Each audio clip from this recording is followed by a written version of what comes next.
Well, they did approve 65 nominees finally yesterday. Maybe they're going to stop obstructing. His criticism comes after Democratic Governor Jim Justice announced he is leaving his party to join the GOP, giving the party complete control over 26 states. So is this proof that the country supports President Trump and his agenda? Joining us now is the national spokesperson for the NRA and the host of Dana on the Blaze TV, Dana Loesch. Good to have you with us, Dana. Good morning.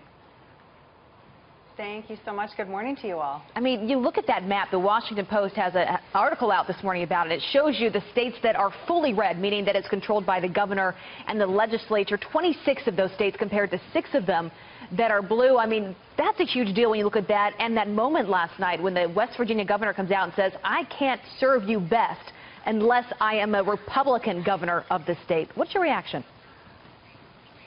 Right. This was an amazing event last night. And speaking personally, when I looked at the governor of West Virginia, when he came out and when he said that he could serve his constituents best as a Republican, I actually viewed that, coupled with the fact that he was on stage with President Trump and they were sharing this event together, this seemed to be a shot across the bow by Republicans towards Democrats coming up in 2018. Now, let's look back at what just the brouhaha that happened this week. You had the chairman of the Democrat Congressional Campaign Committee who really caused a lot of controversy within his own party simply by saying they're not going to use abortion as a litmus test to deny funding or public support for Democrat candidates. That caused a lot of controversy with Democrats. They bristled at the thought of having to expand beyond the rhetoric and policy that they've held steadfast for the past 8 years. This is a party in crisis. It's a party that is struggling with their identity. Chuck Schumer and Nancy Pelosi have relaunched or have launched this new branding effort for Democrats called A Better Deal, which is basically a New Deal redux. But that doesn't change, though, Abby, the divisive policies and the rhetoric that we've seen from this party. Republicans have been working on building a real coalition, and we saw that this past election. And with West Virginia, think about this. This is a state where, in the last election, Democrats vastly outnumbered Republicans, but yet President Trump took this state from Hillary Clinton by 41 points, which is huge. And so for the governor to come over and to change his affiliation to Republican is huge. So does that mean now that Senator Joe Manchin will do the same? He seems to have found a sweet spot so far. Personally, that he's the one guy in Washington I always love talking to because he calls the closest thing to the shots as he sees them, former governor of West Virginia himself. Now, the other thing that I am wondering is what the Republicans are thinking about this president going out of their way to pass legislation to make sure he does not fire Robert Mueller, even if he goes across what the president thinks a red line, number one. And number two, making sure he doesn't have any recess appointments, even though the Democrats are basically admitting they're holding up 50-plus appointments, and not minus the 60, not including the 65 they green-lighted yesterday. So why do Republicans go out of the way to hurt the Republican president? That's kind of a million-dollar question, Brian, isn't it? I'm really curious to see this unfold. As you know, that there have been reports that Mueller is impaneled this grand jury, which, of course, now he has complete freedom to go and make this last for as long as absolutely possible, with seemingly no check and balance on this.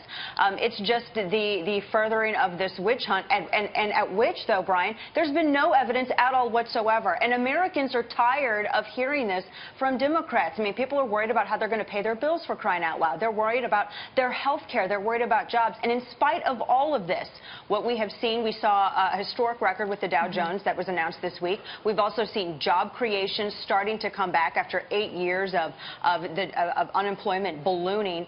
And I don't think that this president is getting, frankly, a lot of really much credit, if any, in the media for the work that he has done. Zero credit. He's done, by and large, quite a bit. Yeah, I mean, but he's not getting the credit for it. Dana, quickly, we want your thoughts on this Debbie Wasserman Schultz story. It seems like no one is talking about it. It's a huge story. She's now standing by this IT aide that has been on her payroll.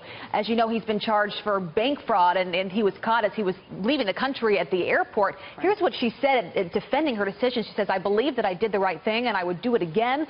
There are times when you can't be afraid to stand alone, and you have to stand up for what's right. If there's one thing I'm going to make sure that I maintain, this is ironic, it is my integrity. So there's also a Wall Street Journal article today saying this is a much bigger deal. People are not paying attention to this. This is serious stuff. What is your reaction?